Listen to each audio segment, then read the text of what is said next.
नमस्कार दोस्तों, स्वागत है आपका हमारी YouTube चैनल दशरथ रावल में होली की कथा। बहुत समय पहले हिरण्यकश्यप नाम के राक्षस ने ब्रह्मादेव की तपस्या करके अमर होने का वरदान मांगा। जब ब्रह्मादेव ने अमरता का वरदान देने से मना कर दिया तो उसने मांगा कि उसे संसार में रहने वाला कोई भी जीव जंतु, राक्षस, देवी देवता और मनुष्य मार न पाए। साथ ही न वो दिन में मरे और न ही रात के समय, न तो पृथ्वी पर मरे और न ही आकाश में, न तो घर के अंदर और न ही बाहर, और न ही शस्त्र से मरे और न ही अस्त्र से।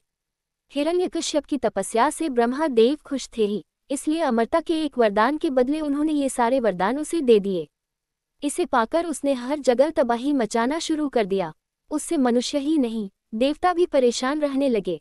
वह अपनी शक्ति से दुर्बलों को सताने लगा। हिरण्यकश्यप से बचने के लिए लोगों को हिरण्यकश्यप की पूजा करनी पड़ती थी। भगवान की जगह जो भी हिरण्यकश्यप की पूजा करता वह उसे छाई देता, और जो उसे भगवान मानने से मना करता उसे मरवा देता या अन्य सजा देता।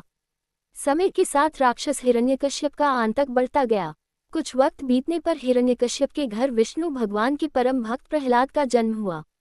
हिरण्यकश्यप ने प्रहलाद को कई बार विष्णु भगवान की पूजा करने से मना किया और कहा, मैं ही भगवान हूँ, तुम मेरी आराधना करो। हर बार हिरण्यकश्यप की बात सुनकर प्रहलाद कहते, मेरे सिर्फ एक ही भगवान है और वो भगवान विष्णु हैं।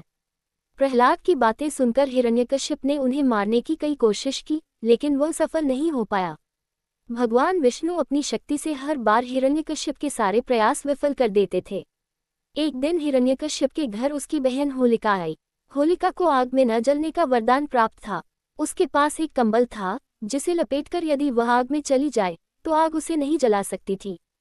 हिरण्यकश्यप को अपने बेटे से परेशान देखकर होलिका ने कहा, भैया, मैं अपनी गोद में प्रहलाद को लेकर आग में बैठ जाऊंगी, जिससे वह जल जाएगा और आपकी परेशानी खत्म हो जाएगी। हिरण्यकश्यप ने इस योजना के लिए हामी भर दी। उसके बाद होलिका अपनी गोद में प्रहलाद को बैठाकर आग पर बैठ गई। उसी वक्त भगवान की कृपा से होलिका का कंबल प्रहलाद के ऊपर आ गया और होलिका जलकर खाक हो गई। प्रहलाद एक बार फिर प्रभु विष्णु की कृपा से बच गए। आग में जिस दिन होलिका जलकर भस्म हो गई थी, उसी दिन को आज तक लोग होलिका दहन के नाम से जानते हैं। इसे बुराई पर अच्छाई की जीत के रूप में देखते हुए खुशी में होलिका दहन के अगले दिन रंगों से होली खेली जाती है। ये वीडियो अच्छा लगा हो तो एक लाइक और सब्सक्राइब करना बिल्कुल ना भूले।